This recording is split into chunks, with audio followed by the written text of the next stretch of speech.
Hi, അസ്സലാമു അലൈക്കും. ഇന്ന് നമുക്കൊരു സ്പെഷ്യൽ ബ്രോക്കോളി തോരൻ ഉണ്ടാക്കാം. അതിനായിട്ട് ഞാൻ ഉപ്പിട്ട് നന്നായിട്ട് കഴുകി വൃത്തിയാക്കിയ ബ്രോക്കോളി ഒരു 1/2 കിലോ എടുത്തിട്ടുണ്ട്.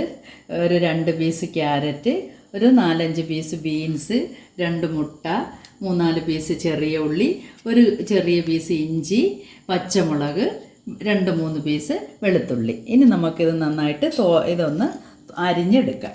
അടുപ്പി വെച്ചിട്ടുണ്ട്. അല്പം അത് ചൂടായിട്ടുണ്ട്. അല്പം വെളിച്ചെണ്ണ ഒഴിക്കാം. അല്പം കടുകിടാം. അത് പൊട്ടിയതിന് ശേഷം കറിവേപ്പില ഇടാം. 2 തണ്ട് കറിവേപ്പില. ഇനി നമുക്ക് നേരത്തെ എടുത്ത് വെച്ചിരുന്ന ക്യാരറ്റ് ഇടാം. ഒന്ന് ചെറുതായിട്ടൊന്ന് വഴണ്ടി വന്നതിന് ശേഷം നമ്മുടെ ബ്രോക്കോളി ഇടാം. ചെറുതായിട്ട് അരിഞ്ഞ് വെച്ചാൽ ഇനി നമുക്ക് നേരത്തെ എടുത്ത് വെച്ചിരുന്ന ബീൻസ് ഇടാം.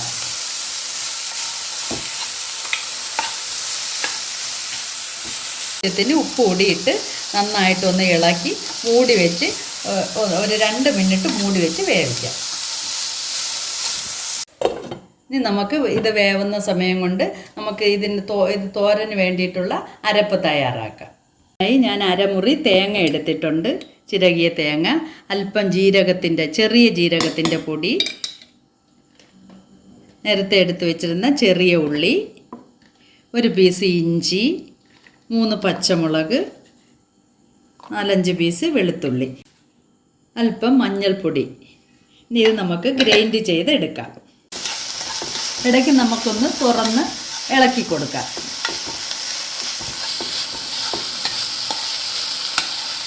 നമുക്ക് ഓപ്പൺ ചെയ്ത് നോക്കാം. ഇനി നമ്മൾ നേരത്തെ എടുത്തു വെച്ചിരുന്ന അരപ്പ് ഇടാം.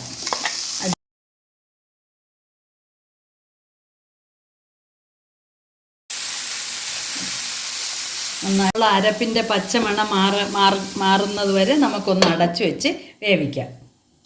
പച്ചമണം നന്നായി മാറിയിട്ടുണ്ട്. ഇനി നമുക്ക് നേരത്തെ എടുത്ത് വെച്ചിരുന്ന മുട്ട പൊട്ടിച്ച് ഇതിൻ്റെ നടുവിലായിട്ട് ഒന്ന് ഒഴിക്കാം.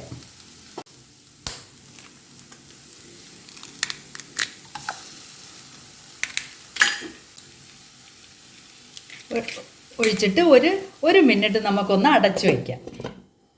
1 മിനിറ്റ് കഴിഞ്ഞ് ഇനി നമുക്ക് ഓപ്പൺ ചെയ്ത് നോക്കാം. ഇത് നന്നായിട്ടൊന്ന് ഇളക്കാം.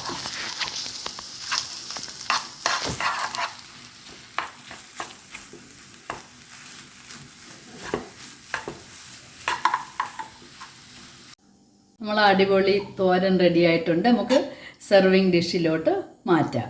ഇത് നമുക്ക് ചോറിനൊപ്പവും ചപ്പാത്തിക്കൊപ്പവും അപ്പം ചുട്ടിട്ട് അതിനോടൊപ്പവും ഒക്കെ കഴിക്കാൻ പറ്റിയ ഒരു ഡിഷാണ്. നല്ല ഹെൽത്തി ആയിട്ടുള്ള ഒരു ഫുഡാണിത്. നിങ്ങളെല്ലാവരും വീട്ടിലൊന്ന് ട്രൈ ചെയ്ത് നോക്കണം. നല്ല ടേസ്റ്റുമാണ് ഇത് കഴിക്കാനായിട്ട്. അതുകൊണ്ട് നിങ്ങളെല്ലാവരും വീട്ടിലൊന്ന് ട്രൈ ചെയ്ത് നോക്കിയിട്ട് ഇഷ്ടപ്പെട്ടെങ്കിൽ ലൈക്കും ഷെയറും സബ്സ്ക്രൈബും ചെയ്ത് സപ്പോർട്ട് ചെയ്യണം. Okay, bye bye.